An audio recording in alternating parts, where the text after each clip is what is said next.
In 1877, Cornelius Vanderbilt II inherited what would be worth $340 billion in today's money, making him richer than Elon Musk, Jeff Bezos, and Bill Gates combined.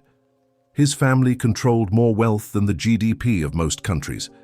They owned the largest private homes ever built in America. They commanded transportation networks that connected every major city from New York to San Francisco. The Vanderbilt name represented the absolute pinnacle of American capitalism, a dynasty so powerful that they didn't just participate in the economy, they essentially owned it. But here's what makes this story absolutely devastating. Within 50 years, it was all gone. By 1973, when 120 Vanderbilt descendants gathered for the first family reunion in decades, there wasn't a single millionaire among them, not one.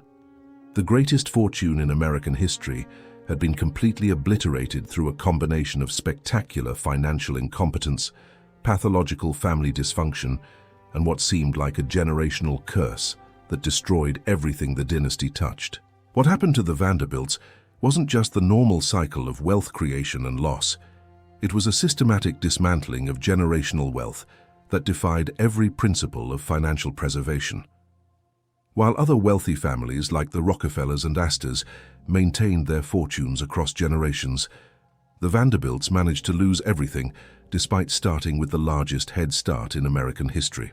The destruction wasn't caused by market crashes, economic depressions, or business failures. It was caused by something far more insidious, a family culture that treated money as an infinite resource to be consumed rather than a finite asset to be preserved. Each generation spent faster than their predecessors earned. Each heir believed their inheritance was so vast that it couldn't possibly be depleted.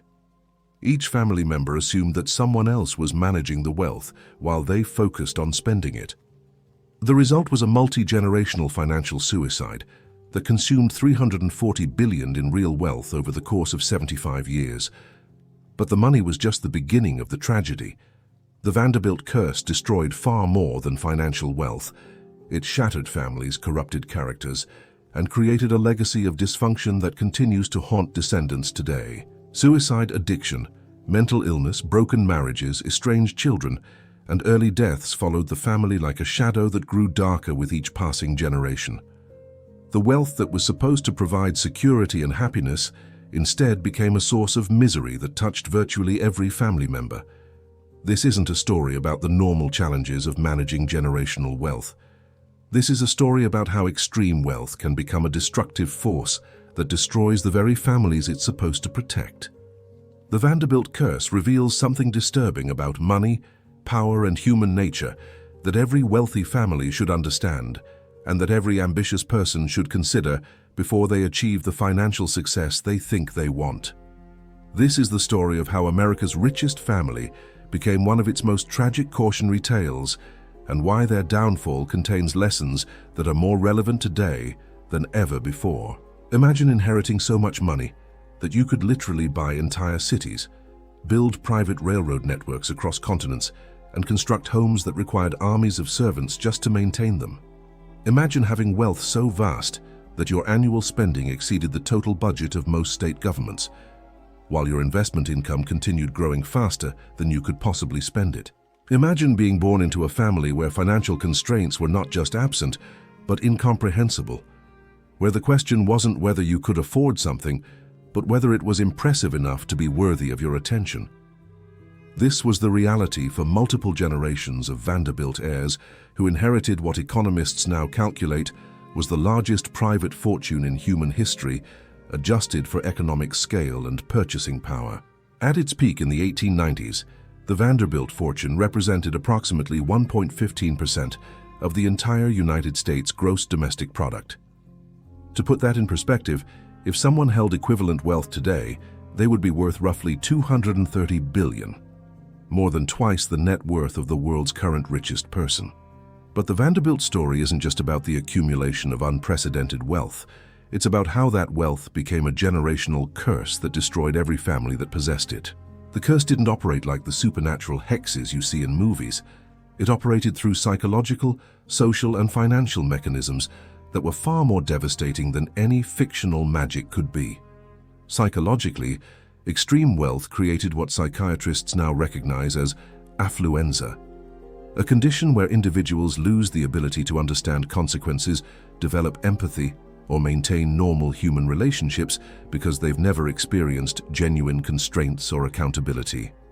Socially, the Vanderbilt wealth isolated family members from normal human society and created artificial social environments where genuine relationships became impossible to distinguish from opportunistic associations. Financially, the wealth created such a sense of abundance that multiple generations lost any understanding of fiscal responsibility, investment principles, or the basic mathematics of income versus expenses. But perhaps most destructively, the Vanderbilt wealth created a family culture where love, affection, and emotional support became secondary to financial inheritance. Children competed with siblings for parental attention based on who might receive larger bequests. Parents used inheritance threats to control adult children's behavior. Extended family relationships were poisoned by suspicions about who was influencing inheritance decisions. The result was a dynasty where family members had everything money could buy, but lacked the fundamental human connections that make life meaningful and sustainable. This toxic combination of unlimited resources and unlimited dysfunction created a multi-generational downward spiral that consumed not just the family fortune, but the family itself. The Vanderbilt curse operated across 4 distinct phases that reveal how extreme wealth can become a destructive force. The accumulation phase, 1794-1877, saw Cornelius Vanderbilt build the fortune through ruthless business practices that prioritized wealth creation over family relationships, establishing patterns of emotional dysfunction that would plague future generations. The excess phase, 1877-1914, witnessed his heirs use inherited wealth to build the most extravagant lifestyle in American history, creating unsustainable spending patterns that began depleting the principal rather than living off investment income. The dissipation phase, 1914-1950, involved multiple inheritance divisions, financial mismanagement, and economic disruptions that accelerated wealth destruction while family relationships continued deteriorating. The collapse phase, 1950-1973, saw the final elimination of significant Vanderbilt wealth, along with the complete breakdown of family cohesion and identity. Each phase reveals specific mechanisms through which extreme wealth can become self-destructive, offering lessons that remain relevant for understanding how money affects families, relationships, and human behavior. The Vanderbilt story is particularly important today because we're living through an era of wealth concentration that rivals the Gilded Age, when the Vanderbilt fortune was at its peak. Tech billionaires, hedge fund managers, and international oligarchs are accumulating wealth at scales that approach what the Vanderbilts achieved 150 years ago. But modern wealth concentration is happening faster and with less institutional knowledge about how to preserve generational wealth across multiple generations. Most contemporary fortunes are first-generation accumulations by individuals who have little understanding of the psychological and social dynamics that destroyed previous wealthy dynasties. The Vanderbilt curse offers a roadmap for understanding how extreme wealth can become destructive, but it also reveals principles that successful wealthy families have used to avoid similar fates. Families like the Rockefellers learned from observing the Vanderbilt downfall and implemented institutional structures, family governance systems, and cultural values that prioritized wealth preservation over wealth consumption. Understanding why the Vanderbilts failed while other families succeeded provides insights that extend beyond wealthy families to anyone who wants to understand how money affects human behavior, family dynamics, and long-term thinking. The Vanderbilt curse reveals that money is never just about money, it's about power, relationships, identity, and purpose. How families handle money reflects and shapes how they handle everything else in their lives. For the Vanderbilts, money became a substitute for love, a weapon for control, and ultimately a source of corruption that poisoned every aspect of their family relationships. But their story begins with a very different dynamic, when Cornelius Vanderbilt was building the fortune through personal sacrifice, delayed gratification, and an almost pathological focus on business success over immediate pleasure. The irony of the Vanderbilt curse is that it was created by virtues that became vices when inherited rather than earned. The discipline, frugality, and business acumen that built the fortune were never transmitted to the heirs who inherited it. Instead, the heirs inherited only the results of those virtues without understanding the processes that created them. This disconnect between wealth creation and wealth inheritance is at the heart of why the Vanderbilt fortune was destroyed so completely and so quickly. Let me take you back to where it all began. In a small farmhouse on Staten Island, where a teenager named Cornelius Vanderbilt was developing the work ethic and business instincts that would create the largest fortune in American history. Chapter 1. Humble Origins, May 27, 1794. In a two-room farmhouse on Staten Island, Cornelius Vanderbilt was born into poverty so complete that his family sometimes went days without adequate food. His father, Cornelius Vanderbilt Sr., struggled to support 9 children through subsistence farming and occasional work ferrying passengers between Staten Island and Manhattan. The family lived in conditions that were primitive even by 18th century standards. No running water, no heat beyond what they could generate from firewood, and often no money for basic necessities like shoes or winter clothes. But what Cornelius lacked in material advantages, he made up for with an almost supernatural drive to escape the poverty that surrounded him. By age 11, Cornelius had dropped out of school permanently, not because he was lazy or unintelligent, but because he had calculated that formal education wouldn't provide the skills he needed to build wealth faster than manual labor would. While other boys his age were learning Latin and mathematics, Cornelius was studying the practical economics of water transportation by working on his father's small ferry boat. He learned how to read weather patterns, navigate harbor currents, and most importantly, how to identify business opportunities that others missed. The lesson that shaped his entire life came during a winter storm in 1806, when Cornelius was 12 years old.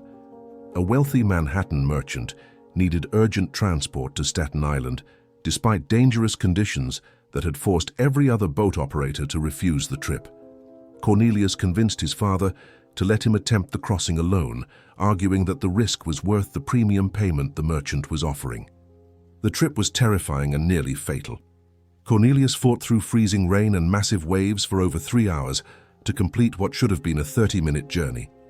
But when he delivered the merchant safely to Staten Island, he received a payment that exceeded what his family normally earned in 2 months. That night, as Cornelius counted the money by candlelight, he understood something that would drive his business philosophy for the next 70 years. Exceptional profits come from taking risks that others won't take and providing services that others can't provide. The insight led to his first major business decision at age 16, when he borrowed $100 from his mother to purchase his own boat and start an independent ferry service.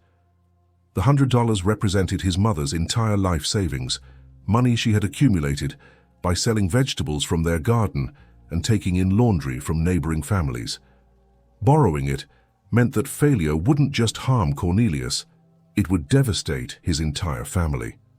But Cornelius understood that the risk was actually smaller than it appeared because he had identified a market inefficiency that virtually guaranteed success if he executed properly. The existing ferry services between Staten Island and Manhattan were operated by boat owners who treated transportation as a side business rather than a primary focus. They ran irregular schedules, charged inconsistent prices, and provided poor customer service because they didn't depend entirely on ferry income for their survival. Cornelius's strategy was simple: provide better service at lower prices by operating more efficiently than competitors who weren't fully committed to the business. He ran his ferry on a precise schedule regardless of weather conditions. He charged fixed prices that were clearly posted and consistently applied. He maintained his boat in perfect condition and replaced equipment before it failed rather than after. Most importantly, he reinvested every penny of profit back into the business rather than spending money on personal consumption. The approach required extraordinary personal sacrifice. Cornelius worked 16 to 18 hours every day, 7 days a week, for over 3 years without taking a single day off. He slept on his boat to save money on housing. He ate the cheapest food available and wore the same clothes until they were literally falling apart. But the sacrifice paid off faster than even Cornelius had anticipated. Within 6 months, his ferry service was generating more revenue than all of his competitors combined. Within 2 years, he had saved enough money to purchase 2 additional boats and hire other operators to run them under his supervision. By age 20, Cornelius owned the largest ferry operation in New York Harbor and was earning more money annually than lawyers, doctors, and other professionals who had spent years acquiring formal education. But what made Cornelius different from other successful young businessmen wasn't just his ability to make money. It was his obsessive focus on accumulating wealth rather than spending it. While other prosperous young men used their income to purchase better clothes, nicer housing, and social entertainment, Cornelius continued living like a poor person while systematically reinvesting every dollar he earned. His lifestyle remained so austere that neighbors often assumed his business was struggling, when in fact he was accumulating capital faster than almost anyone in New York. The discipline was psychological as much as financial. Cornelius had developed what he called poverty thinking, a mental framework where every expenditure was evaluated against the opportunity cost of investment returns that money could generate if deployed in business operations. A $5 expense for better clothing wasn't just $5, it was the present value of decades of compound investment returns that $5 could generate if reinvested in boat purchases or route expansion. This perspective allowed Cornelius to delay gratification in ways that seemed almost inhuman to people around him. He could earn substantial income while maintaining the lifestyle of someone who was barely surviving, because he understood that current consumption was the enemy of future wealth accumulation. But the discipline also created psychological patterns that would later become destructive to his family relationships. Cornelius learned to measure every human interaction in terms of its financial implications. Personal relationships became strategic alliances that were evaluated based on their potential to advance his business interests. Emotional needs became distractions from the focus required for optimal wealth accumulation. Even his marriage in 1813 to Sophia Johnson was influenced by business considerations. Sophia's family had connections in the shipping industry that could provide access to new routes and customers. The relationship certainly included genuine affection, but it was also a calculated decision that strengthened Cornelius's business position. This pattern of subordinating personal relationships to business objectives would define Vanderbilt family dynamics for generations, creating emotional dysfunction that persisted long after business success was achieved. But during the early years of wealth accumulation, Cornelius's single-minded focus was spectacularly effective. By 1818, he had expanded beyond ferry services into steamboat operations that connected New York with cities throughout the Northeast.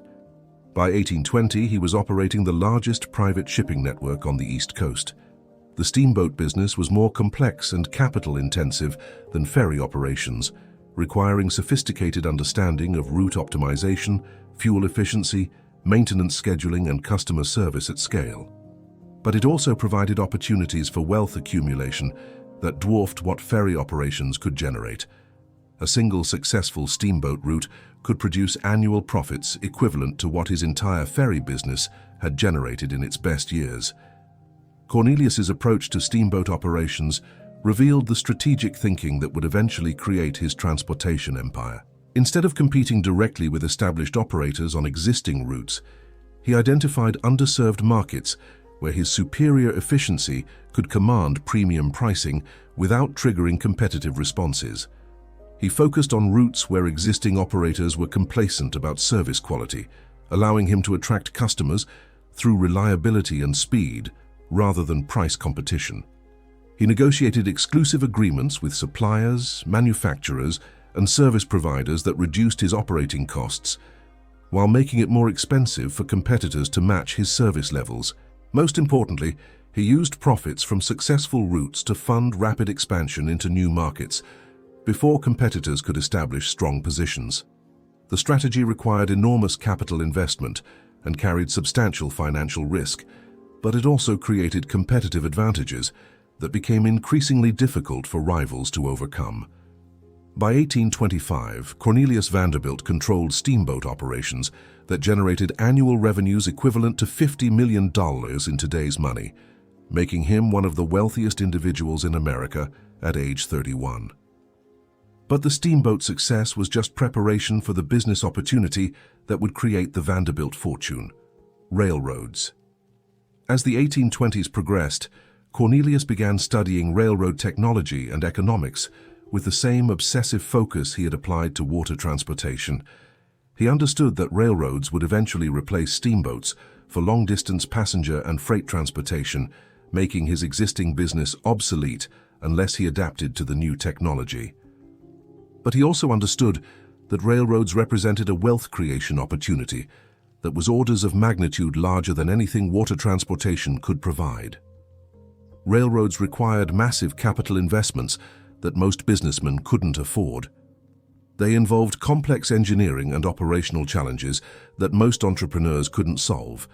They created natural monopolies that could generate enormous profits for operators who achieved dominant market positions. Cornelius spent the late 1820s and early 1830s liquidating his steamboat operations and accumulating the capital necessary to enter the railroad industry at a scale that would immediately establish him as a major player rather than a minor competitor. The transition required sacrificing short-term income for long-term wealth accumulation, a decision that many successful businessmen find psychologically impossible to make. But Cornelius had trained himself to think in decades rather than quarters, giving him competitive advantages that would prove decisive as he built what became the largest transportation empire in American history. The railroad empire was about to begin. Chapter 2: Railroad Empire 1833. While other businessmen saw railroads as risky new technology that might never become profitable, Cornelius Vanderbilt saw the future of American transportation and the largest wealth creation opportunity in human history. The early railroad industry was chaotic, underfunded, and plagued by technical problems that had bankrupted dozens of operators. Most trains were slower than stagecoaches, less reliable than steamboats, and more expensive than existing transportation alternatives. But Vanderbilt understood something that other investors missed. The technical problems were temporary and solvable, while the economic advantages of rail transportation were permanent and transformative. Railroads could operate in weather conditions that grounded boats and made roads impassable. They could carry far more passengers and freight than any alternative transportation method. Most importantly, they could connect inland cities that water transportation couldn't reach, creating entirely new markets for trade and travel. The businessmen who solved the technical problems and achieved operational efficiency would control transportation networks that generated wealth beyond anything previously imaginable. Vanderbilt's entry into railroads wasn't gradual or cautious. In 1833, he liquidated his entire steamboat business, worth approximately $30 million in today's money, and invested the proceeds in purchasing controlling interests in 3 railroad companies that connected New York with cities in New Jersey and upstate New York. The investment was enormous and terrifying. Unlike steamboat operations, which could be profitable almost immediately, railroads required years of capital investment before generating any income. Track had to be laid, stations had to be built, locomotives had to be purchased, and operational systems had to be developed from scratch. If the railroad investments failed, Vanderbilt would lose everything he had accumulated over 20 years of steamboat operations. But Vanderbilt had studied railroad economics more carefully than any other investor in America, and he understood that success required a completely different approach than what existing operators were using. Most railroad companies were trying to compete on price, offering transportation services at rates that couldn't possibly cover their capital and operating costs. They were essentially subsidizing passengers and freight customers with investor money, creating unsustainable business models that guaranteed bankruptcy, regardless of technical performance. Vanderbilt's strategy was the opposite: charge premium prices for superior service, then use the premium profits to fund rapid expansion and efficiency improvements that would make the premium pricing sustainable long-term. The approach required solving operational challenges that had defeated other railroad operators. First, Vanderbilt standardized track gauges across his entire network, allowing trains to travel between different lines without transferring passengers and freight to different cars. This seems obvious today, but in the 1830s, most railroad companies used different track widths, making long-distance travel extremely inefficient. Second, he implemented centralized scheduling and dispatching systems that coordinated train movements across multiple routes, reducing delays and accidents while maximizing track utilization. Third, he established standardized maintenance procedures that kept locomotives and rolling stock in optimal condition, dramatically improving reliability compared to competitors who performed maintenance only when equipment failed. Fourth, he created integrated freight and passenger services that could generate revenue from both types of traffic on the same routes, improving profitability per mile of track compared to operators who specialized in only one type of service.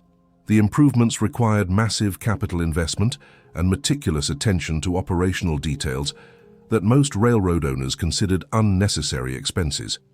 But they also created competitive advantages that became increasingly difficult for rivals to match as Vanderbilt's network expanded. By 1840, Vanderbilt's railroads were carrying more passengers and freight than all other East Coast operators combined, while generating profit margins that exceeded what most successful businesses achieved in any industry. The success attracted investment capital from other wealthy individuals who wanted to participate in railroad development, but it also attracted aggressive competition from rival transportation companies that recognized the threat Vanderbilt's efficiency posed to their existing operations. The competition led to what became known as the Railroad Wars, a series of business conflicts that would establish Vanderbilt's reputation for ruthless strategic thinking and his willingness to destroy competitors who threatened his market position. The most significant conflict began in 1844, when the New York and Harlem Railroad, controlled by rival investors, attempted to build competing routes that would have eliminated Vanderbilt's monopoly on several profitable corridors. Traditional business competition might have involved competing on service quality, pricing, or marketing to attract customers away from rival operations.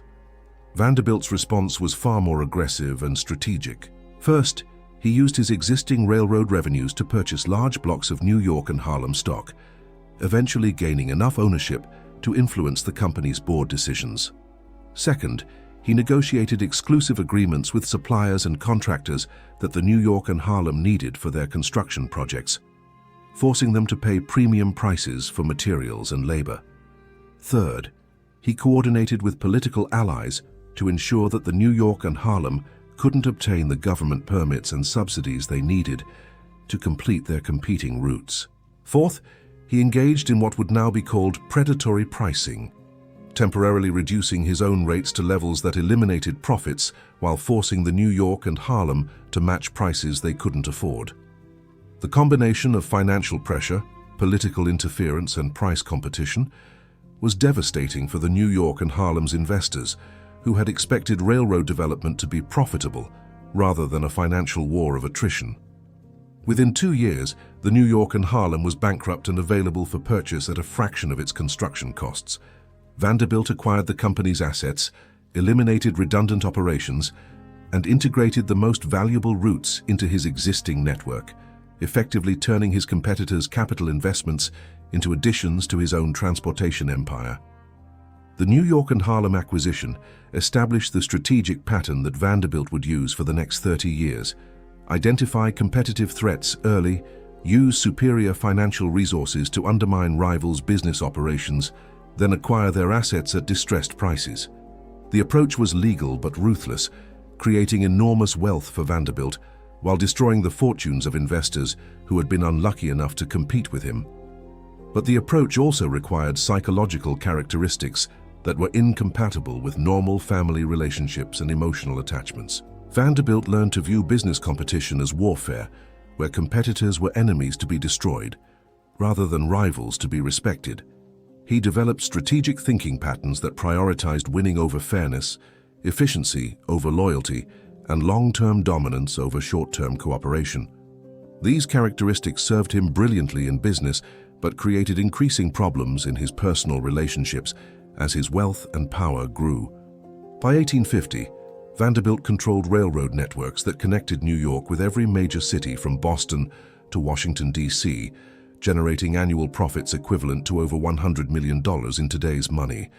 But the East Coast Railroad network was just the foundation for Vanderbilt's most ambitious project, building the first reliable transportation connection between New York and California.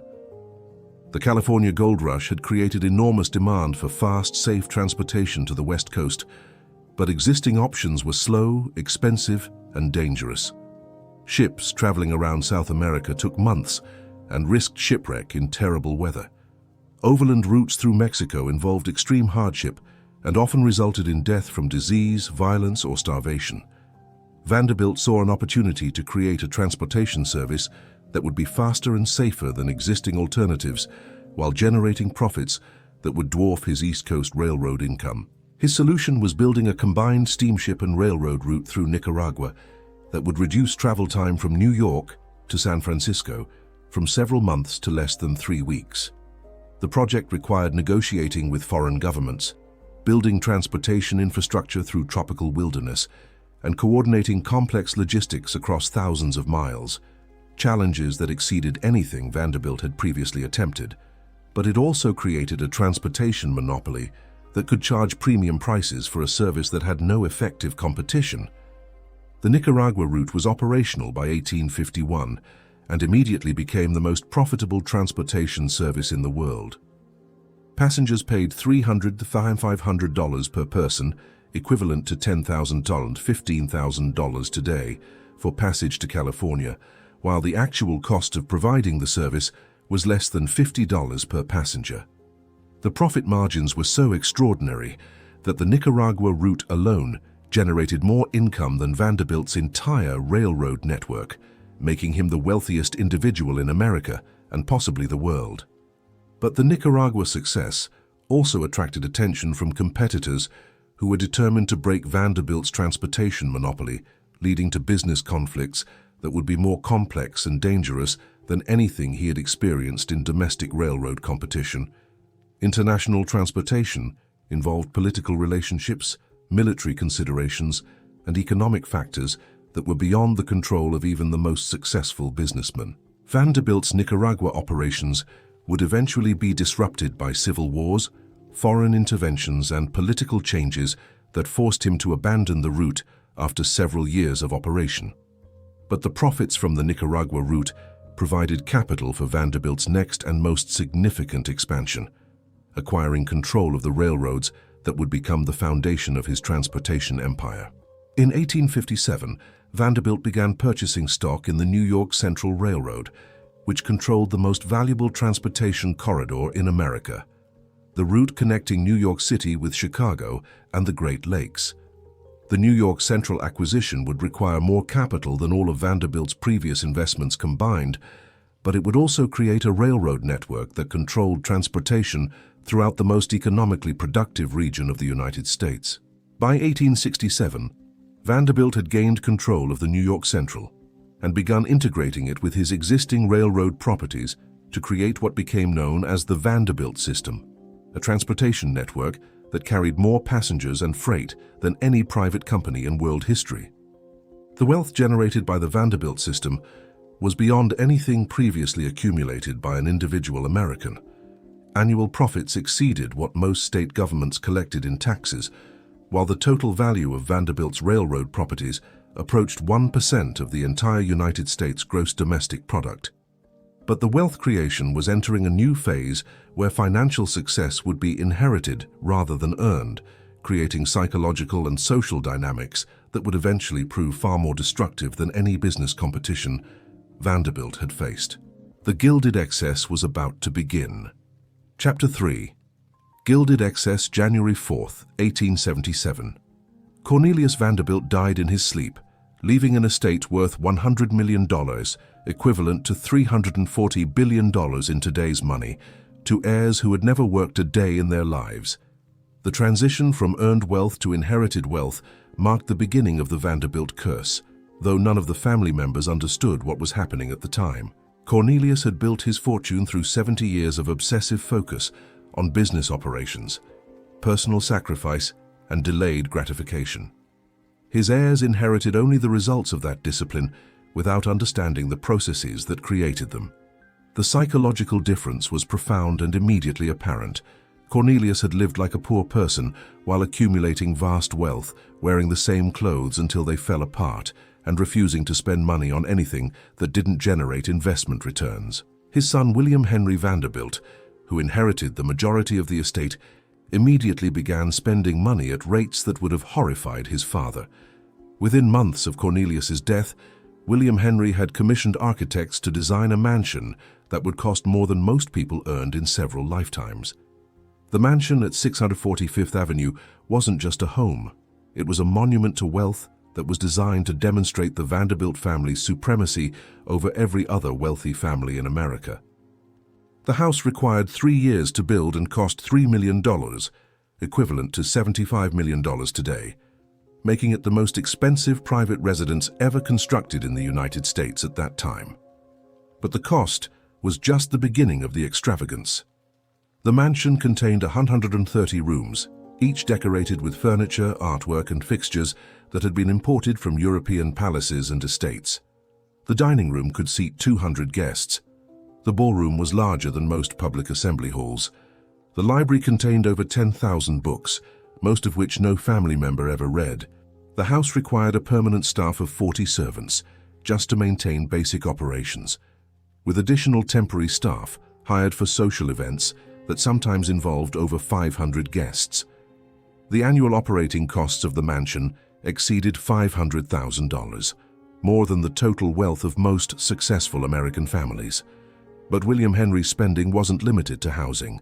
He simultaneously commissioned a summer cottage in Newport, Rhode Island, that was even more extravagant than his primary residence. The Breakers, as the Newport mansion was known, cost over $4 million to build and contained 70 rooms designed by the same architects who built palaces for European royalty. The cottage required its own power plant, water treatment facility, and transportation infrastructure to support the complex mechanical systems that provided modern conveniences in a structure that was designed more for impression than livability. The two mansions together represented an investment of over $7 million in housing, money that generated no financial returns while requiring enormous ongoing expenses to maintain. But William Henry viewed the mansions as necessary investments in social status rather than frivolous expenses, because he believed that extreme wealth required extreme demonstration to maintain the family's position in society. This perspective reflected a fundamental misunderstanding about the relationship between wealth accumulation and wealth preservation. Cornelius had understood that wealth was a tool for generating more wealth through productive investments. William Henry understood wealth as a resource for purchasing social recognition and personal enjoyment.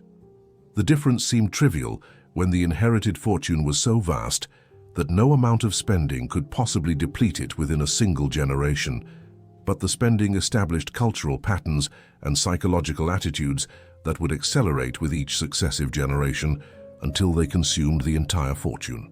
William Henry's children grew up in environments where money was unlimited and spending was unlimited, creating expectations about lifestyle and consumption that were completely disconnected from any understanding of how wealth was created or preserved. They learned that want was a foreign concept, that luxury was normal, and that financial constraints were problems that affected other people rather than considerations that applied to their own decisions. The psychological conditioning was reinforced by social environments where other wealthy families were engaged in similar competitive spending, creating pressure to continually escalate displays of wealth to maintain relative status positions. The Astor family built larger mansions, so the Vanderbilts built even larger mansions. The Whitney family imported more expensive artwork, so the Vanderbilts imported entire rooms from European castles. The Carnegie family hosted more elaborate parties, so the Vanderbilts hosted parties that resembled royal court ceremonies. What appeared to be harmless social competition was actually a systematic process of wealth destruction disguised as lifestyle enhancement. Each escalation required larger capital expenditures and higher ongoing operating costs, while generating no productive economic returns that could sustain the spending levels. The spending was being financed through the gradual liquidation of productive assets, railroad stocks, real estate investments, and business operations, that had generated the income streams necessary to preserve wealth across generations. But the liquidation wasn't obvious to family members who were focused on immediate lifestyle considerations rather than long-term financial sustainability. The Vanderbilt fortune was so vast that selling $10 to $20 million worth of productive assets to finance mansion construction and social spending seemed negligible compared to the total estate value. What family members didn't calculate was the compound effect of eliminating productive assets while simultaneously increasing ongoing expenses. Selling $10 million worth of railroad stocks eliminated approximately $1 million per year in dividend income, while building mansions added approximately $1 million per year in maintenance costs. The net effect was a $2 million annual reduction in the family's sustainable spending capacity, even though the immediate impact was invisible because the remaining fortune was still generating substantial income. But $2 million per year in reduced capacity compounded dramatically over time, especially as spending continued escalating while productive assets continued being liquidated to finance the escalation. By 1885, the Vanderbilt family was spending more money annually than their remaining productive assets could generate in income, meaning they were consuming principal rather than living off investment returns. The shift from income spending to principal consumption marked the point where the family fortune began an irreversible downward trajectory, though the process would take several more decades to become obvious to outside observers. William Henry died in 1885, leaving an estate that was still worth approximately $200 million despite 8 years of unprecedented spending. But he also left a family culture where extreme spending was considered normal. Social competition was prioritized over financial preservation, and lifestyle expectations were completely disconnected from sustainable income generation. His children inherited not just massive wealth, but the psychological attitudes and social pressures that would accelerate wealth destruction beyond anything William Henry had achieved.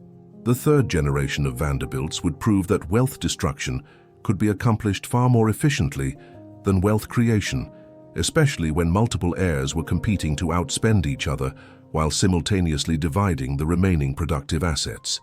Cornelius Vanderbilt II inherited the largest portion of William Henry's estate and immediately began construction projects that would make his father's mansions look modest by comparison.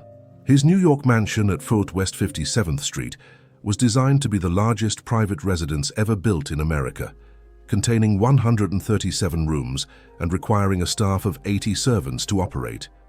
His Newport mansion, the Breakers, was completely rebuilt to rival European palaces in scale and grandeur, with construction costs that exceeded $10 million, more than William Henry had spent on both of his mansions combined. But Cornelius II was competing with his younger brothers, who were building their own mansions and establishing their own social positions through equally extravagant spending. Frederick Vanderbilt built a mansion in Hyde Park, New York that cost $4 million and contained furnishings that had been purchased from multiple European estates. George Vanderbilt began construction of Biltmore Estate in North Carolina, a 250-room mansion that would become the largest private residence ever built in America and require a construction budget that exceeded $15 million. The competitive spending between brothers created pressure to escalate beyond what any single heir might have chosen independently, accelerating wealth destruction while fragmenting the family's economic and social unity. By 1890, 3 Vanderbilt brothers had committed over $30 million to residential construction projects that would generate no income while requiring millions of dollars annually to maintain. The spending represented nearly 15% of the total family fortune being converted from productive assets to consumption expenses within a single decade. But the mansions were just the most visible aspect of spending that encompassed every conceivable category of luxury consumption.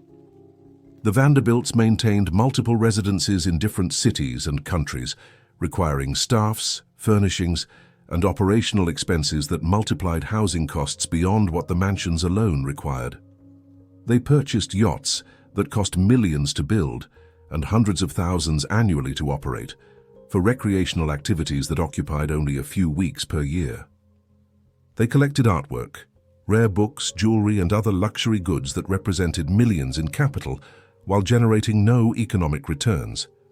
They funded elaborate social entertainments that could cost $100,000 for a single evening's party, creating social obligations that required continual escalation to maintain their effectiveness.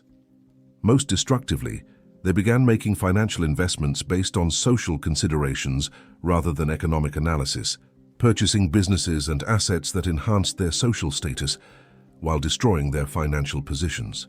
The combination of consumption spending and poor investment decisions was systematically converting the Vanderbilt fortune from productive wealth that generated sustainable income into consumptive assets that required ongoing expenses to maintain.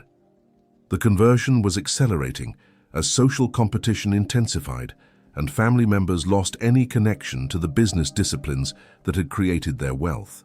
By 1895, the Vanderbilt family was approaching the peak of their social influence and cultural prominence, but they had also established spending patterns that would eliminate their fortune within a single generation if continued. The wealth peak was about to become the beginning of an irreversible decline that would consume everything Cornelius Vanderbilt had built over 7 decades of business operations. Chapter 4. Wealth Peak 1895. The Vanderbilt family reached the absolute pinnacle of American social and economic dominance, controlling wealth that exceeded the GDP of most European nations while wielding cultural influence that shaped how entire societies understood luxury, status, and power. But what appeared to be the ultimate triumph of generational wealth was actually the moment when the family's financial destruction became mathematically inevitable. The numbers were staggering and unprecedented.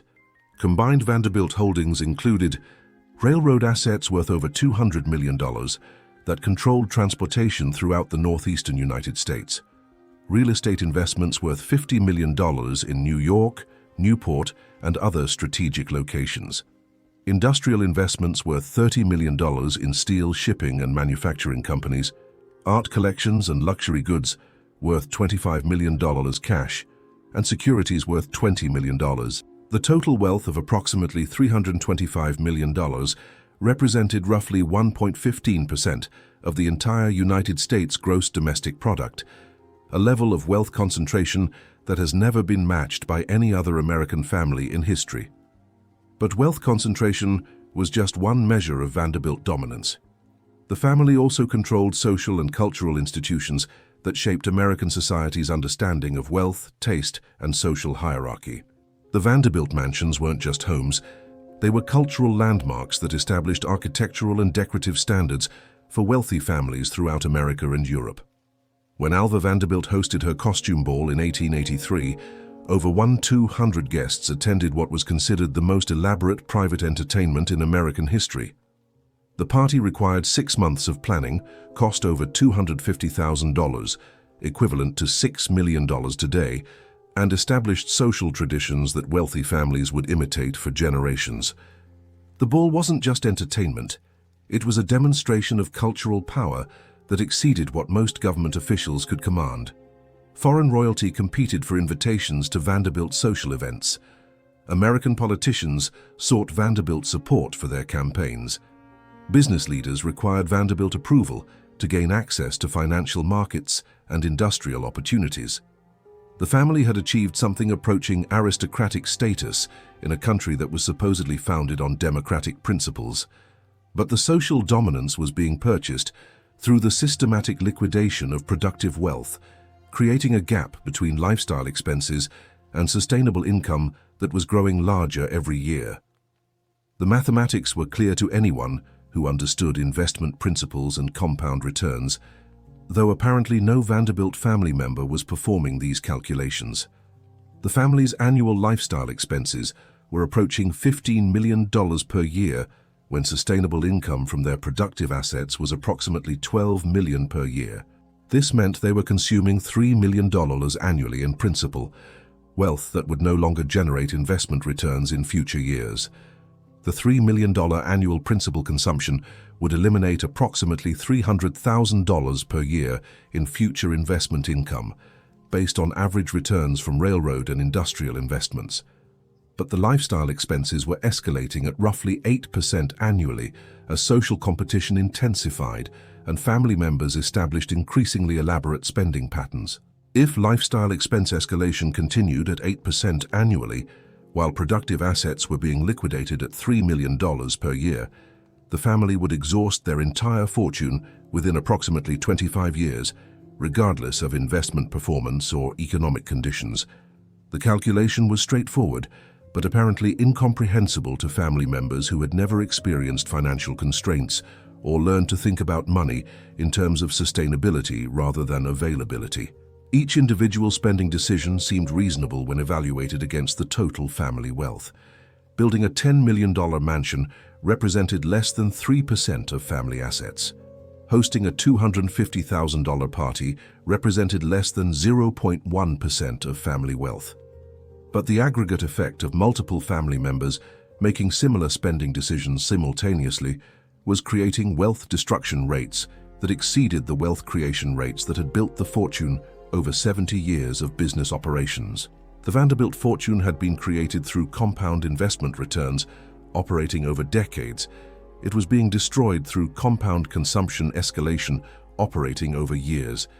The acceleration was particularly devastating because the family was simultaneously fragmenting the fortune through inheritance divisions that reduced each heir's sustainable spending capacity while increasing their social pressure to maintain lifestyle standards.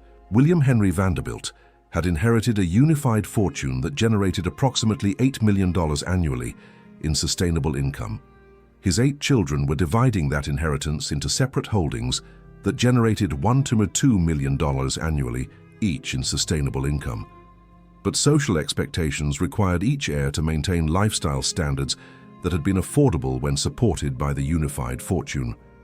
Mansions that were reasonable when financed by $8 million in annual income became financially impossible when financed by $1 to $2 million in annual income.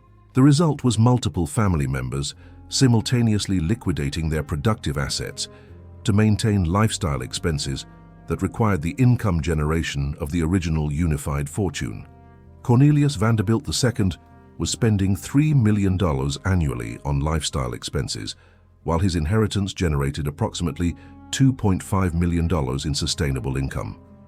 Frederick Vanderbilt was spending $2 million annually, while his inheritance generated approximately $1.8 million in sustainable income.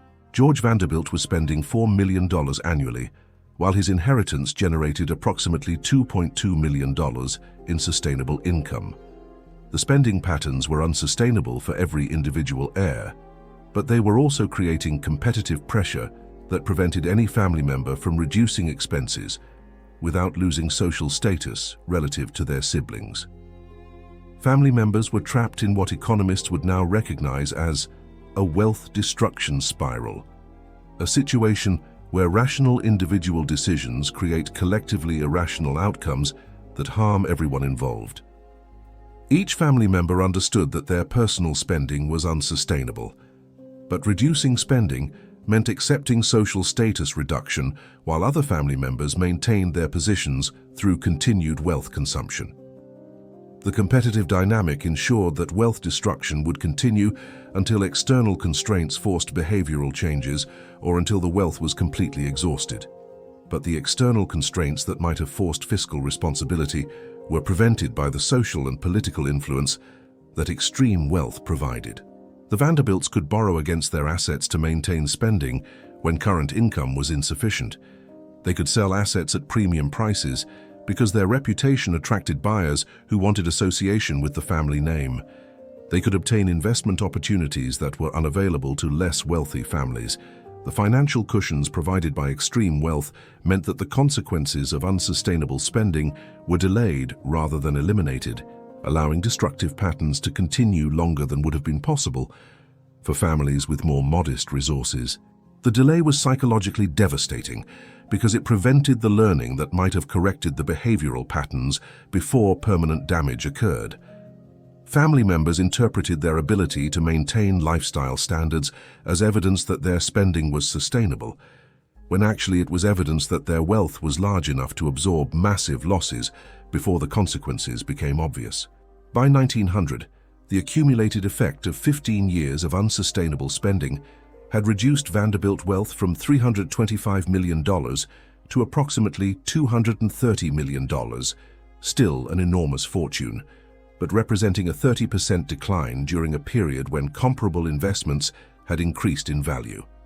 The decline was camouflaged by increasing asset values that made the remaining holdings worth more per unit, while the total number of units was decreasing through liquidation sales. Vanderbilt Railroad stocks were worth more per share in 1900 than in 1885, but the family owned fewer shares because they had been selling stock to finance lifestyle expenses.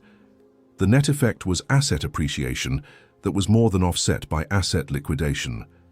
But the most destructive aspect of the wealth peak period was how it established family cultural patterns that would accelerate wealth destruction during subsequent generations. The third generation of Vanderbilts was reaching adulthood during the 1890s, developing their understanding of money, wealth, and financial responsibility within family environments where unlimited spending appeared normal and sustainable. They learned that financial constraints were concepts that applied to other people, rather than considerations that applied to their own decisions. They learned that wealth existed to be consumed rather than preserved. They learned that financial management was something that happened automatically, rather than something that required attention and discipline. Most destructively, they learned that their value as individuals was connected to their ability to spend money, rather than their ability to create value through work, relationships, or personal development. These attitudes would prove catastrophic during inheritance transitions that divided wealth among larger numbers of heirs, while social expectations continued escalating and economic conditions became less favorable for passive wealth preservation. The fourth generation would inherit smaller individual fortunes during historical periods that required sophisticated financial management rather than passive asset holding. But they would face these challenges with psychological attitudes and cultural values that were optimized for wealth consumption rather than wealth preservation. The Vanderbilt curse was entering its most destructive phase, where inherited wealth would become a source of family conflict, personal dysfunction, and accelerated financial decline that would consume everything the family had accumulated during their decades of business success. The inheritance wars were about to begin, transforming family relationships into financial competitions that would destroy both family unity and family wealth simultaneously. Chapter 5. Inheritance Wars. December 12, 1899. Cornelius Vanderbilt II suffered a stroke while reviewing his will, beginning a series of inheritance battles that would tear the Vanderbilt family apart while accelerating the destruction of their fortune. What followed wasn't just the normal challenges of transferring wealth between generations. It was a systematic breakdown of family relationships driven by competing claims on money that was already being depleted faster than it could be preserved. The inheritance wars revealed how extreme wealth can corrupt family bonds by turning love into a financial calculation and transforming children into competitors for resources that parents control until death. Cornelius II's stroke created immediate panic among his children and siblings, not because they were concerned about his health, but because they were terrified about how his potential death might affect their access to family wealth. The panic was justified by the complex and often contradictory inheritance arrangements that had evolved as the Vanderbilt fortune was divided among increasingly large numbers of heirs across multiple generations.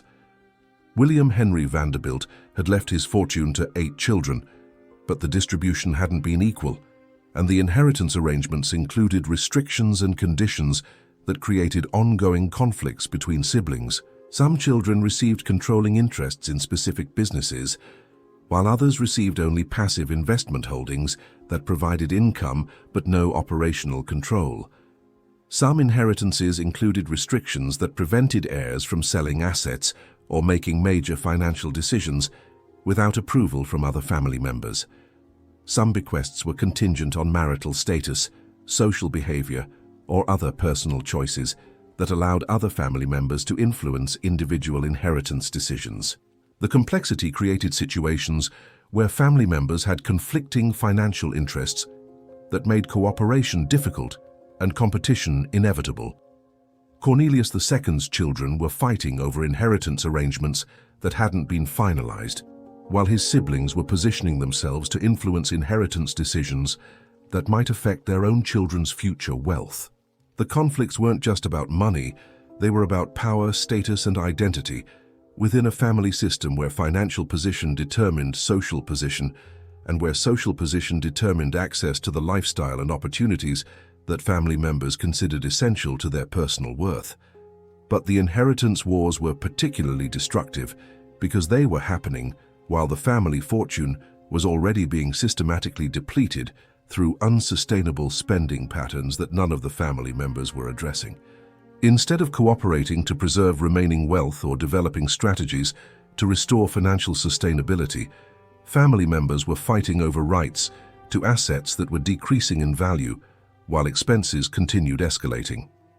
The legal battles required enormous expenditures for attorneys, accountants, and other professionals who specialized in complex inheritance disputes involving substantial assets. A single inheritance lawsuit could cost $500,000 or more in legal fees, money that was being paid from family wealth that was already inadequate to support existing lifestyle commitments.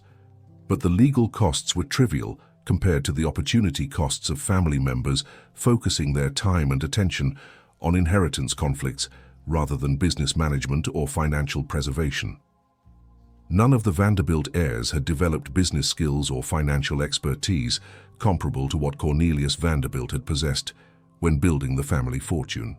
Instead of learning how to manage businesses, make investments, or preserve wealth, they had learned how to spend money and maintain social positions. When inheritance disputes required them to make complex financial decisions about business operations, asset management, and investment strategies, they were completely unprepared for challenges that required technical knowledge and strategic thinking.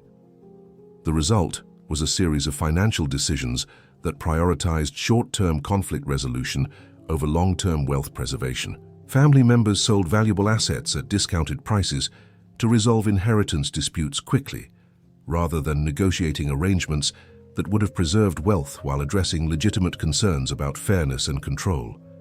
They liquidated profitable business operations to distribute cash among multiple heirs rather than developing governance structures that would have allowed continued family ownership of productive enterprises.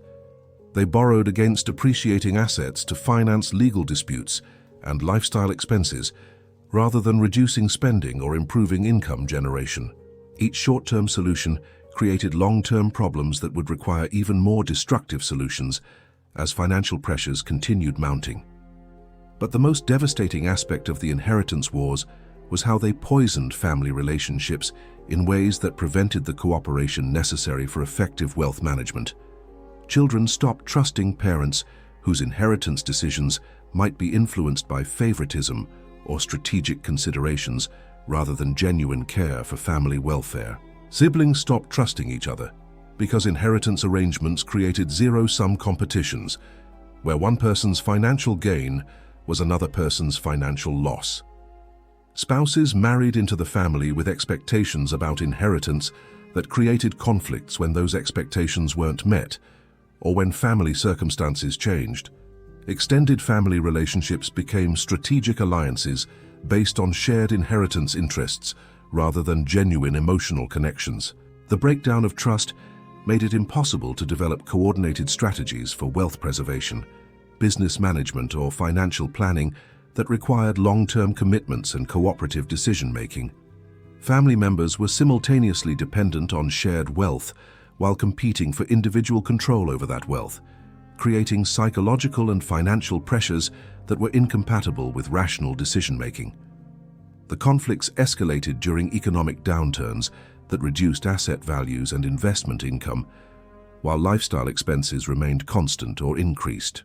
The Panic of 1901 reduced Vanderbilt railroad holdings by approximately 30% within 6 months, eliminating millions in asset value, while ongoing lifestyle expenses continued requiring cash flow that was no longer available from investment income. The financial pressure forced family members to choose between reducing their lifestyle standards or liquidating additional assets to maintain spending levels. Every family member chose asset liquidation over lifestyle reduction, accelerating wealth destruction while creating additional inheritance disputes about which assets should be sold and how sale proceeds should be distributed. The asset liquidations were particularly destructive because they eliminated productive businesses and income-generating investments while preserving consumption expenses that generated no financial returns. Vanderbilt heirs sold railroad stocks that provided dividend income to finance mansion maintenance that generated no economic value. They liquidated industrial investments that might have appreciated over time to purchase luxury goods that depreciated immediately. They borrowed against real estate holdings to finance social entertaining that provided temporary enjoyment but no lasting benefit. Each financial decision prioritized immediate gratification over long-term wealth preservation, reflecting psychological attitudes and cultural values that had been shaped by growing up with unlimited access to money. By 1910, the combination of inheritance conflicts and financial mismanagement had reduced Vanderbilt wealth from approximately $230 million to roughly $170 million, still an enormous fortune, but representing a 26% decline in just one decade. The decline was particularly alarming because it was occurring during a period of general economic growth when comparable investments were appreciating substantially. If the Vanderbilt wealth had been managed conservatively and preserved intact, it would have been worth approximately $350 million by 1910, based on average investment returns during that period. Instead, the family had managed to lose nearly $200 million in potential wealth through a combination of excessive spending, poor investment decisions, and inheritance conflicts that prevented coordinated financial management. But the financial decline was creating psychological pressures that were making the inheritance wars more intense, rather than encouraging the cooperation that might have arrested the wealth destruction. Family members who were experiencing lifestyle pressures due to declining income became more desperate to secure larger inheritance shares rather than more focused on preserving the wealth that remained. The desperation led to increasingly destructive conflicts that consumed more family resources while creating permanent damage to family relationships. Legal disputes that might have been resolved through negotiation and compromise became prolonged battles that required court interventions and professional mediation. Family members began forming alliances with outsiders, lawyers, financial advisors, and social contacts against other family members, bringing external interests into family financial decisions. Some family members began making public accusations about financial mismanagement, personal misconduct, and inheritance manipulation that damaged the family's social reputation while creating additional legal liabilities. The public conflicts attracted media attention that portrayed the Vanderbilts as a dysfunctional family that was squandering inherited wealth through selfishness and incompetence. The negative publicity undermined the social influence and cultural authority that had been major components of Vanderbilt power, reducing their ability to command premium prices for asset sales or gain access to exclusive investment opportunities. By 1915, the inheritance wars had transformed the Vanderbilt family from a unified dynasty that commanded respect and influence into a collection of competing individuals whose public conflicts provided entertainment for society observers. The transformation marked the end of Vanderbilt cultural dominance and the beginning of their transition from social leaders to social cautionary tales. But the most destructive consequences of the inheritance wars were still developing, as family members established lifestyle patterns and spending commitments that would prove impossible to maintain as wealth continued declining and economic conditions became less favorable for passive asset preservation. The Newport mansions that represented the pinnacle of Vanderbilt social achievement were about to become symbols of financial excess that the family could no longer afford to maintain. Chapter 6. Newport Mansions. Summer 1912, the Vanderbilt cottages in Newport, Rhode Island, represented the pinnacle of American architectural extravagance and the most visible symbol of wealth destruction disguised as wealth display. What the family called summer cottages were actually palaces that rivaled European royal residences in scale, cost, and operational complexity. The breakers alone contained 70 rooms, required a staff of 60 servants to operate, and cost more to maintain annually than most successful businesses generated in revenue.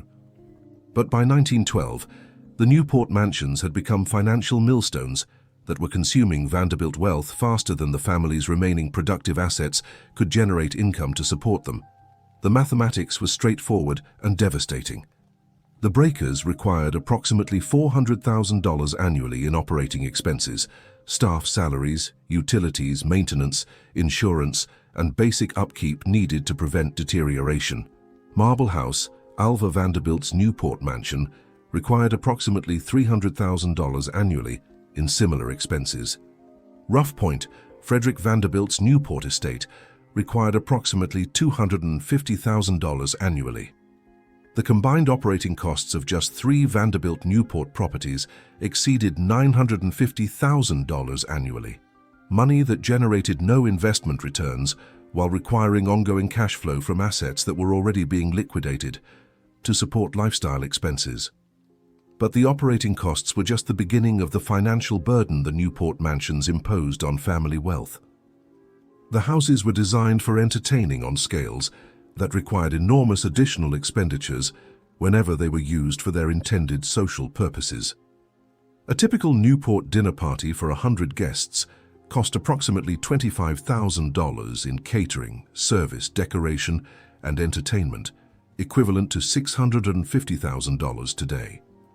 Weekend house parties that hosted 30-40 guests for several days could cost $50,000 or more in additional staff, food, transportation, and activities.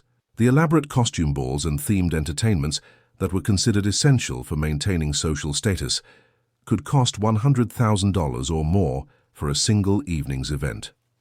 Family members felt social pressure to host multiple major entertainments each Newport season, creating entertainment expenses that could easily exceed $500,000 annually per household.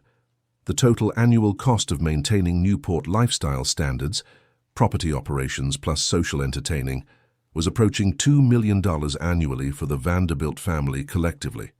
This represented approximately 15% of their total remaining wealth being consumed each year, just to maintain summer residences that were occupied for only 10 to 12 weeks annually. But the financial burden was compounded by the fact that the Newport mansions were essentially illiquid assets that couldn't be easily sold or converted to income-generating uses if family circumstances changed.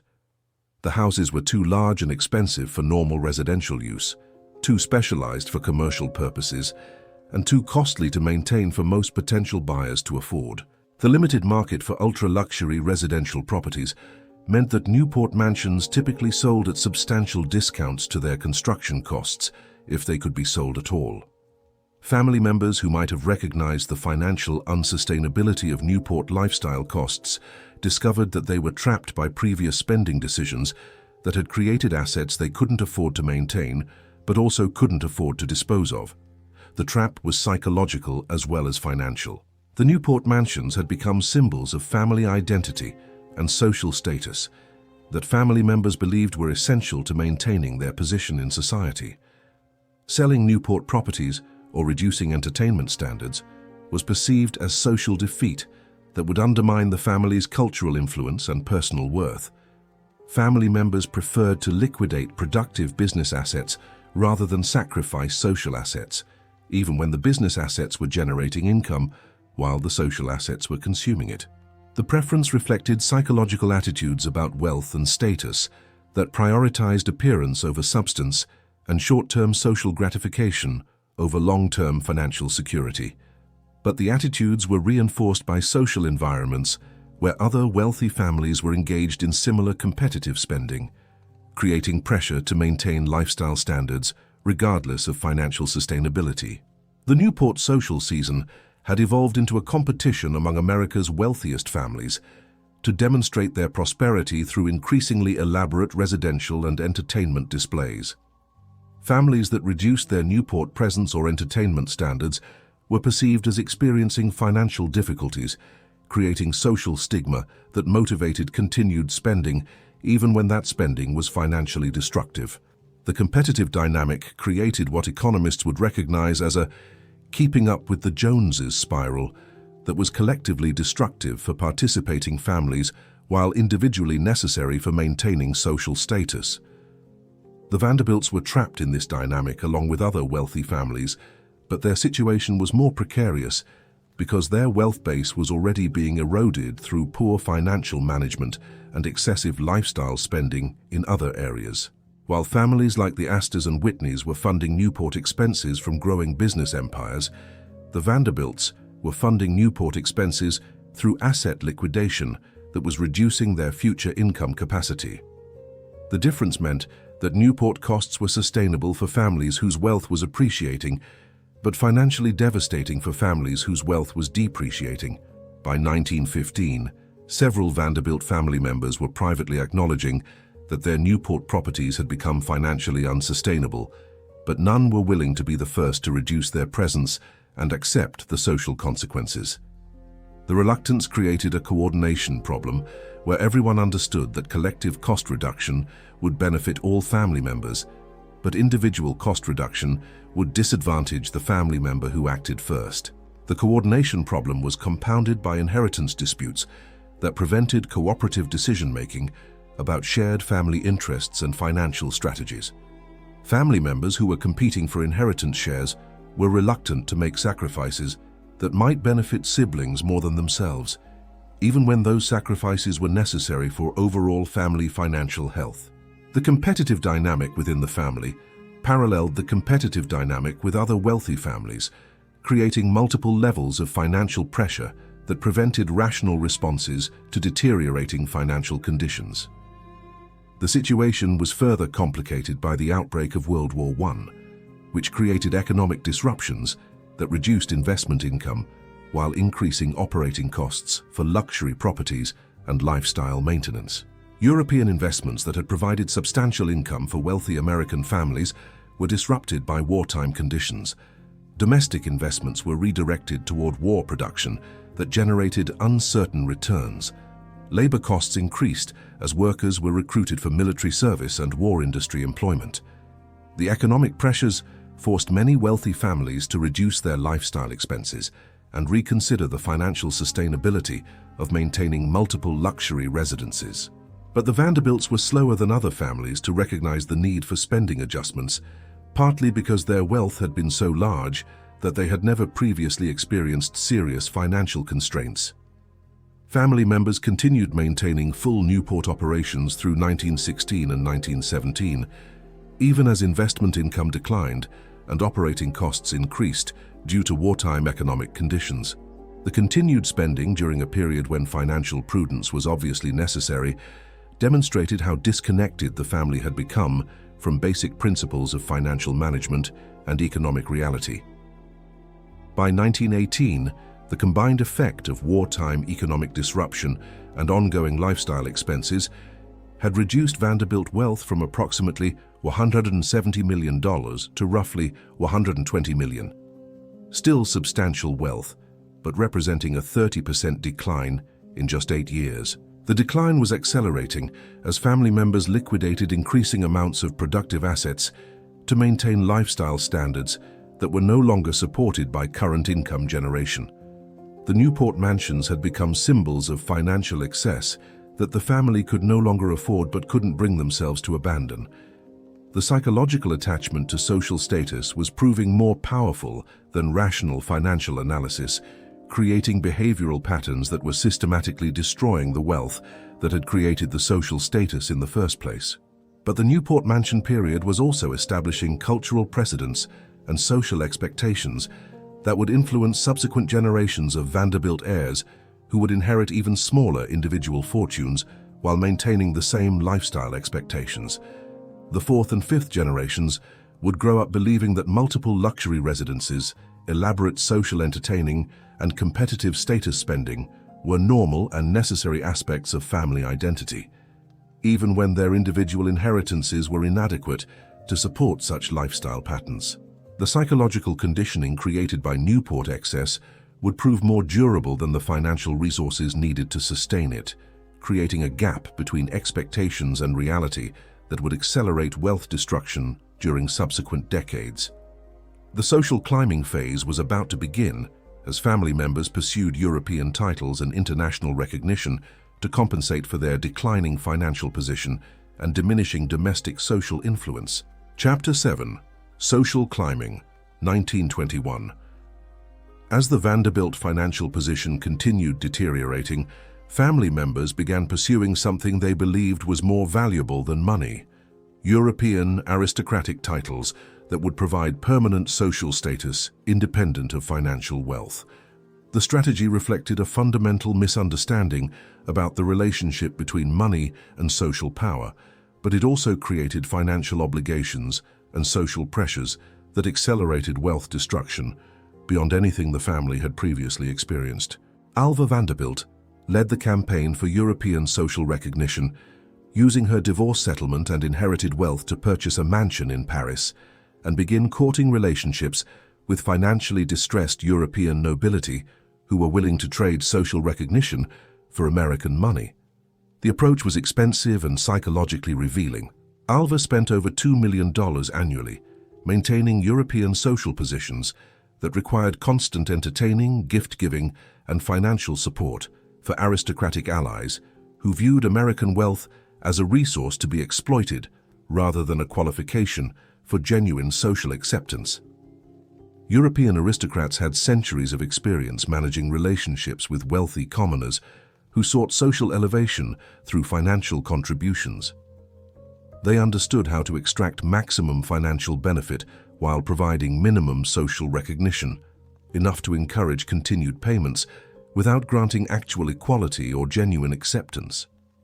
The dynamic was particularly exploitative because American social climbers were competing against each other for European aristocratic attention, creating bidding wars that drove up the cost of social recognition while reducing its exclusivity. Alva wasn't the only wealthy American pursuing European titles.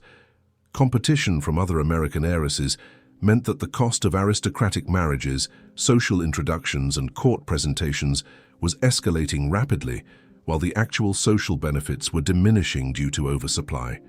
But the competition was irresistible for family members who had grown up believing that social status was the primary purpose of wealth and who were experiencing declining domestic influence due to changing social conditions and reduced financial position. The pursuit of European titles created several categories of financial obligation that consumed enormous amounts of family wealth while generating no economic returns. Marriage arrangements typically required dowries of $5 to $10 million, plus ongoing financial support for European husbands who had titles but no income sources. Social establishment required purchasing and maintaining European residences, hiring European staff, and funding European lifestyle standards that were designed to demonstrate American wealth rather than provide comfortable living. Court presentations and social introductions required elaborate clothing, jewelry, entertainment, and gift-giving that could cost $500,000 or more for a single social season. Charitable and political contributions were expected to support European institutions, causes, and individuals who could provide social recognition in exchange for American financial support. But the most expensive category was what might be called social maintenance, ongoing financial obligations that were necessary to preserve social positions once they had been achieved. European social recognition wasn't a one-time purchase. It required continuous financial contributions to maintain relevance within aristocratic social systems that were designed to extract maximum value from wealthy outsiders. Consuelo Vanderbilt's marriage to the Duke of Marlborough exemplified the financial dynamics and psychological costs of European social climbing. The marriage arrangement required a dowry of $10 million plus ongoing financial support that eventually totaled over $20 million, money that was transferred from Vanderbilt wealth to support European aristocratic lifestyle standards that generated no benefits for the Vanderbilt family. But the financial costs were minimal compared to the personal costs of marriages that were arranged for social rather than emotional reasons. Consuelo's marriage was essentially a business transaction where American money was exchanged for European titles, with minimal consideration for personal compatibility, emotional connection, or long-term relationship satisfaction. The psychological toll of such arrangements was devastating for family members who sacrificed personal happiness for social advancement that proved temporary and superficial. European aristocrats viewed American heiresses as financial resources rather than social equals, creating relationships that were fundamentally exploitative, regardless of their formal social recognition. The exploitation was particularly damaging because it created financial obligations that continued long after the social benefits had been realized or the relationships had deteriorated. Divorce settlements, child support, and ongoing social maintenance requirements meant that European social climbing created permanent financial drains that continued consuming family wealth for decades after the original social objectives had been achieved or abandoned. But perhaps the most destructive aspect of European social climbing was how it distracted family attention and resources from the domestic financial management that was necessary to preserve remaining wealth. Family members who were focused on European social advancement neglected business operations, investment management, and financial planning that might have arrested the wealth destruction that was continuing in America. The divided attention was particularly costly because the 1920s offered substantial investment opportunities for families with available capital and business expertise, but the Vanderbilts were too focused on European social climbing to recognize or capitalize on domestic economic developments. While other wealthy families were investing in new industries, technologies, and financial instruments that would generate substantial returns during the economic boom of the 1920s, the Vanderbilts were liquidating productive assets to finance European social campaigns that generated no economic returns. The opportunity cost was enormous and irreversible. Capital that could have been invested in automobile manufacturing, radio broadcasting, aviation development, or financial services was instead consumed through European social spending that provided temporary gratification but no lasting value. The misallocation reflected fundamental confusion about the purpose and management of wealth that had developed as family members lost connection to the business principles and financial disciplines that had created their inherited fortune. By 1925, European social climbing had consumed approximately $30 million of remaining Vanderbilt wealth, while generating social recognition that was largely meaningless within American society and economically worthless anywhere. The family had traded productive assets for social titles that provided no financial benefits, no business advantages, and no sustainable influence over social or political institutions that mattered for their long-term interests. But the psychological attraction of European titles continued motivating family spending, even as the financial unsustainability became obvious to external observers. Family members had become psychologically dependent on social status as a measure of personal worth, making it impossible to abandon social climbing strategies, even when those strategies were clearly destructive to family financial interests. The dependence reflected broader psychological problems that had developed as family members lost any connection to productive work, business achievement, or personal accomplishment that might have provided alternative sources of self-esteem and identity.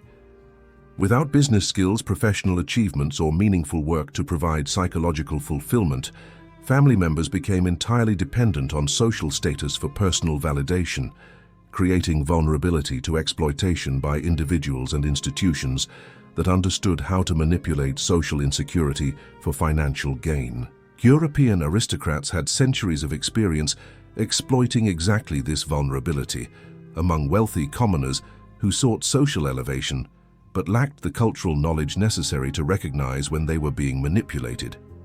The exploitation was systematic and sophisticated, creating financial obligations that were designed to maximize extraction while minimizing delivery of genuine social benefits. By 1928, the combined effect of European social climbing and continued domestic lifestyle excess had reduced Vanderbilt wealth from approximately $120 million to roughly $85 million, still substantial, but representing a 30% decline in just 10 years. More importantly, the remaining wealth was increasingly concentrated in illiquid assets like mansions and luxury goods that were expensive to maintain while generating no income, making the family's financial position even more precarious than the total wealth figures suggested. The European social climbing period had established patterns of financial decision-making based on social considerations rather than economic analysis, creating psychological attitudes and cultural values that would make rational financial management impossible during subsequent economic challenges. The financial mistakes that had been developing gradually over 3 decades were about to accelerate dramatically as the family faced the economic pressures of the Great Depression with wealth that was inadequately positioned to survive major market disruptions. Chapter 8. Financial Mistakes. October 24, 1929. Black Tuesday. As the stock market crashed and wiped out millions of investors, the Vanderbilt family made financial decisions that would accelerate their wealth destruction beyond anything that market conditions alone could have achieved. While other wealthy families were using the crash as an opportunity to acquire undervalued assets and position themselves for economic recovery, the Vanderbilts were panicking and liquidating investments at exactly the wrong time, for exactly the wrong reasons. The family's response to the Great Depression revealed how completely they had lost any understanding of investment principles, business cycles, and wealth management strategies that had been essential to building their original fortune.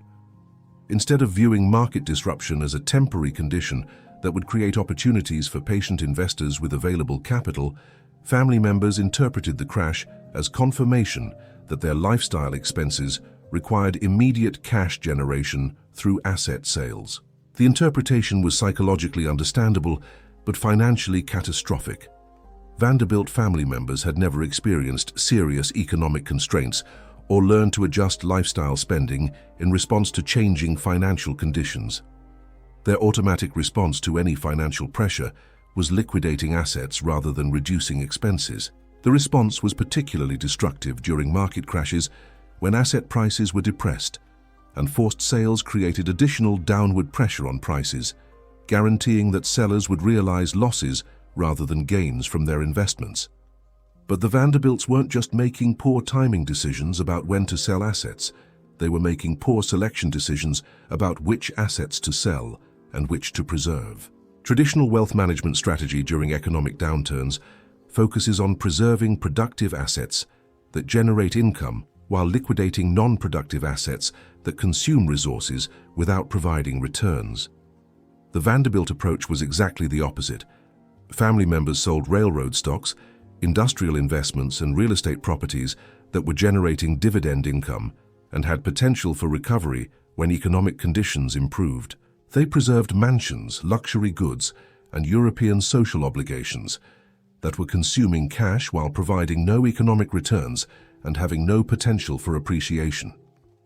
The asset selection reflected psychological attitudes that prioritized social status over financial security, immediate gratification over long-term wealth preservation, and lifestyle maintenance over investment opportunity. Alfred Gwynne Vanderbilt exemplified the family's financial decision-making during the Depression. As his investment income declined due to market conditions, Alfred chose to maintain his racing stable, yacht operations, and European travel schedule while selling productive assets to generate the cash needed to fund continued lifestyle expenses.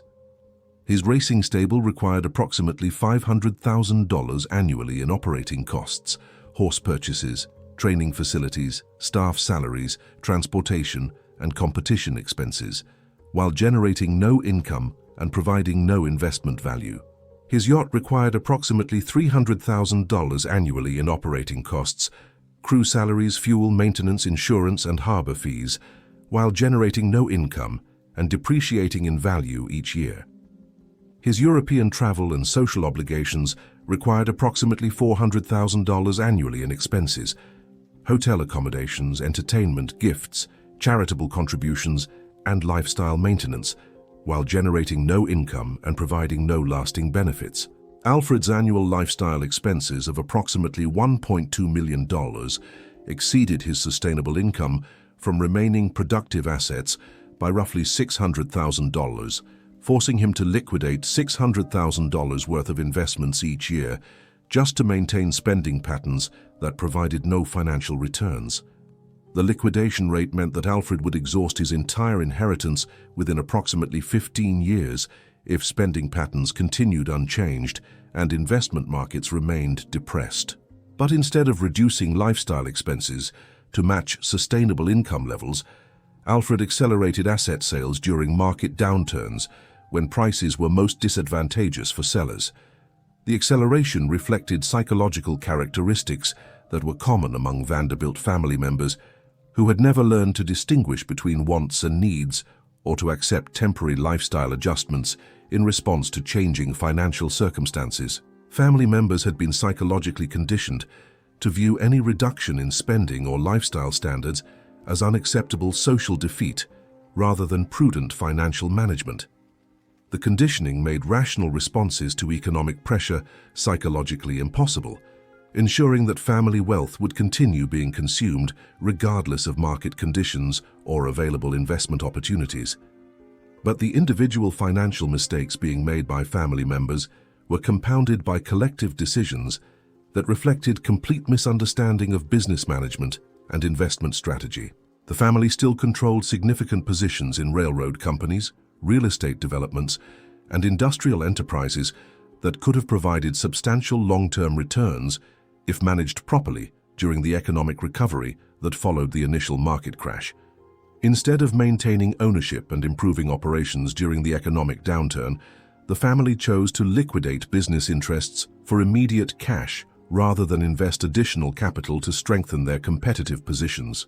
The liquidation decisions reflected short-term thinking that prioritized immediate cash generation over long-term value creation, guaranteeing that family members would miss the wealth creation opportunities that economic recovery would provide for patient investors. Cornelius Vanderbilt III's management of family railroad holdings exemplified the strategic errors that were systematically destroying remaining Vanderbilt wealth. The railroad industry was experiencing temporary disruption due to reduced freight demand and passenger travel during the early years of the Depression, but the long-term prospects remained favorable due to ongoing industrial development and population growth that would require expanded transportation capacity. Families like the Mellons and Rockefellers were using the economic downturn to acquire additional railroad assets at depressed prices, positioning themselves to benefit from the transportation expansion that would accompany economic recovery. Cornelius III chose the opposite strategy, selling Vanderbilt railroad holdings at depressed prices to generate cash for maintaining lifestyle expenses and social obligations that provided no economic returns.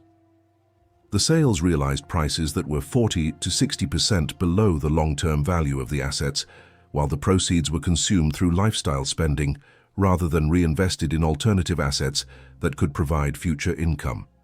The result was permanent wealth destruction that eliminated family participation in the economic recovery that began in the mid-1930s. By 1935, families that had preserved or expanded their productive asset holdings during the early Depression were experiencing substantial wealth growth as economic conditions improved and asset values recovered. The Vanderbilts had eliminated most of their productive assets during the economic downturn, leaving them unable to participate in the recovery that restored and enhanced the fortunes of families that had managed their wealth more strategically. But perhaps the most destructive financial mistake of the Depression era was the family's approach to debt management and leverage. Instead of using their substantial asset base to access credit that could have maintained lifestyle standards while preserving long-term investment positions, family members chose to liquidate assets immediately rather than borrow against them temporarily. The choice reflected psychological attitudes about debt that were inappropriate for wealthy families during temporary economic downturns. Debt financing during market disruptions allows wealthy families to maintain liquidity and lifestyle standards while preserving asset positions that can benefit from economic recovery. When asset prices recover, the families can refinance debt at more favorable terms or liquidate smaller portions of their holdings to eliminate debt obligations while preserving most of their productive wealth. The strategy requires temporary acceptance of interest expenses and debt obligations, but it preserves long-term wealth creation potential that asset liquidation eliminates permanently. The Vanderbilt approach eliminated the temporary costs of debt financing while guaranteeing the permanent costs of wealth destruction through forced asset sales during unfavorable market conditions. The approach reflected psychological aversion to debt that was understandable for individuals who had never learned sophisticated financial management, but that was completely inappropriate for family members who possessed sufficient wealth to weather temporary economic disruptions if they managed their resources strategically.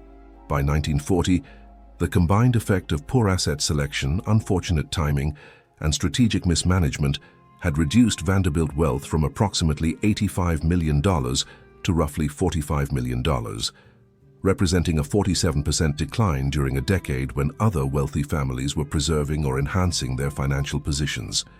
More importantly, the remaining wealth was increasingly concentrated in non-productive assets that were expensive to maintain while generating no income, making the family's financial position even more precarious than the total wealth figures suggested.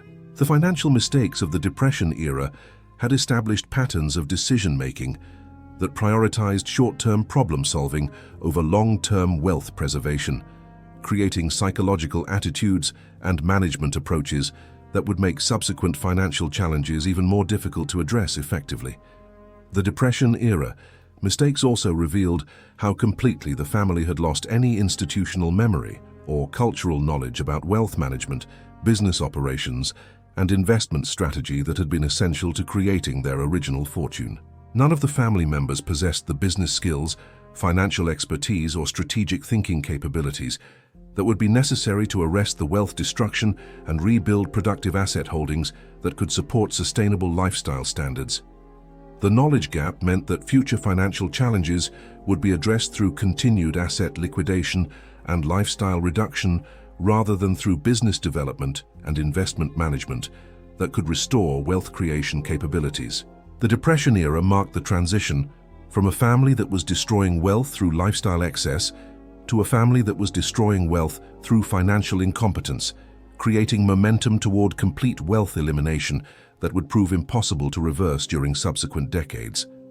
The era was about to begin where family dysfunction would combine with financial pressures to accelerate wealth destruction through psychological and social mechanisms that were even more destructive than poor investment decisions.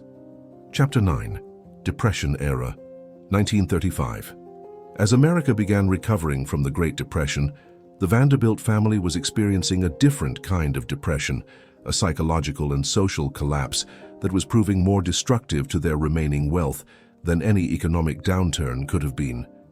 The financial pressures of the 1930s had forced family members to confront realities about their lifestyle sustainability and wealth management that they were psychologically unprepared to handle. For the first time in 3 generations, Vanderbilt family members were experiencing actual financial constraints that required difficult choices about spending priorities and lifestyle standards. The constraints weren't severe by normal standards. The family still possessed wealth that exceeded what most Americans would accumulate in multiple lifetimes. But they were psychologically devastating for family members who had never experienced limits on their ability to purchase whatever they wanted whenever they wanted it. The psychological impact was particularly severe because it coincided with social changes that were reducing the cultural influence and status recognition that had provided emotional compensation for family members who lacked productive work or meaningful personal achievements. American society was becoming more democratic and less deferential to inherited wealth and social position. New sources of celebrity and cultural influence were emerging from entertainment, business achievement, and political leadership that had nothing to do with family lineage or social connections. The Vanderbilt family was becoming increasingly irrelevant to American cultural and economic life at exactly the moment when their financial position was becoming less secure. The combination of financial pressure and social irrelevance created identity crises for family members whose sense of personal worth had been entirely dependent on wealth and status rather than individual accomplishments or character development. Reginald Claypool, Vanderbilt's response was typical of how family members handled the psychological stress of declining financial and social position. Instead of developing business skills, reducing lifestyle expenses, or pursuing meaningful work that could provide alternative sources of income and self-esteem. Reginald retreated into alcohol, gambling, and increasingly desperate attempts to recapture the social prominence he remembered from his childhood.